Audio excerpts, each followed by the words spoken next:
Matapos ang nakakagulat na trade na nangyari ay marami pang lumabas na balita. At isa na dito ay di umano'y kakabili lang daw ng bahay ni Doncic noong nakarang linggo sa Dallas. And guess what mga repa? Nagkakahalaga daw ito ng $15 million. Well yes mga repa, tama ang inyong nadinig. Ito ay ayon mismo kay Chandler Parsons na dating player din ng Dallas Mavericks. Lumabas ang balitang ito sa Run It Back kasama niya si Lou Williams at hindi lang tungkol sa bahay ang kanyang sinabi. Dahil ayon kay Parsons ay hindi din daw siya naniniwala na walang alam si Jason Kidd sa trade na nangyari. Bukod dyan ay dito niya na din sinabi ang nangyari kay Luka. You draft this guy, this dude just bought a $15 million house, just closed like last week in Dallas. Apparently he cried like when he found out. Well kahit naman sino ay maiiyak talaga sa ganung senaryo. Imagine, kakabili mo pa lang ng bahay tas bigla kang nalipat ng kupunan. Manlalata at manghihinayang ka talaga. Sa nangyari ding pagbili ng bahay ni Luka sa Dallas ay dito pa lang ay pinakita na niya na talaga namang plano niya na talagang magstay sa kupunan.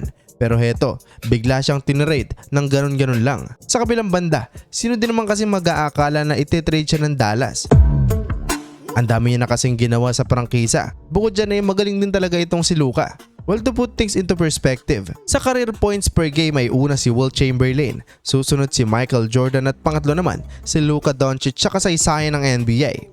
Hindi pa dito yung matatapos dahil sa 27-7-7 na stats naman mga repa ay kabilang lang naman dito si Oscar Robertson, LeBron James at itong si Luka Doncic. Wala pa siyang isang dekadang naglalaro sa liga pero kita nyo naman na nakahanay na ang kanyang pangalan sa mga bigating players katulad nila Michael Jordan, LeBron James at Wilt Chamberlain. Sa kabila ng kanyang magandang ipinakita ay pinakawalan pa din siya ng Dallas. Sa katunayan ay dahil sa nangyari ay ultimo si Anthony Edwards ay naawa at the same time ay nagkaroon din ng takot.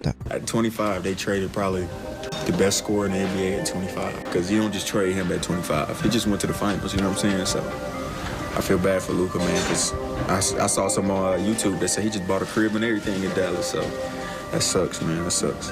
I'm scared. Are you see the league? Yeah, I'm scared. Siyang tunay din naman kasi mga repa. Kakapasok pa lang nila sa NBA Finals at yun ay dahil sa kanyang pangunguna. Kaya naman marami talagang nawindang sa trade na nangyari. Kung atin din titignan ay hindi na din nakakapagtaka na kung karamihan ng mga NBA players ngayon ay hindi na maging loyal sa kailang kupunan. Business is business ika nga nila. Well bukod sa pagbili ng bahay ni Luka ay dahil din sa trade na naganap ay nawalan din siya ng mahigit $100 milyong.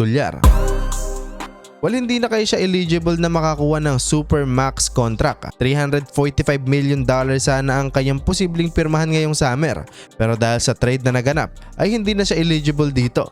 Ang isa kasi sa requirements para makuha ni Doncic yun ay dapat hindi siya malipat ng kupunan. Since na trade na siya ay hindi na siya eligible sa Supermax contract. Anime na DeMarcus Cousins si Luka dito mga repa. Pero mas malala yung kanya dahil mas malaking halaga ang nasunog kay Luka.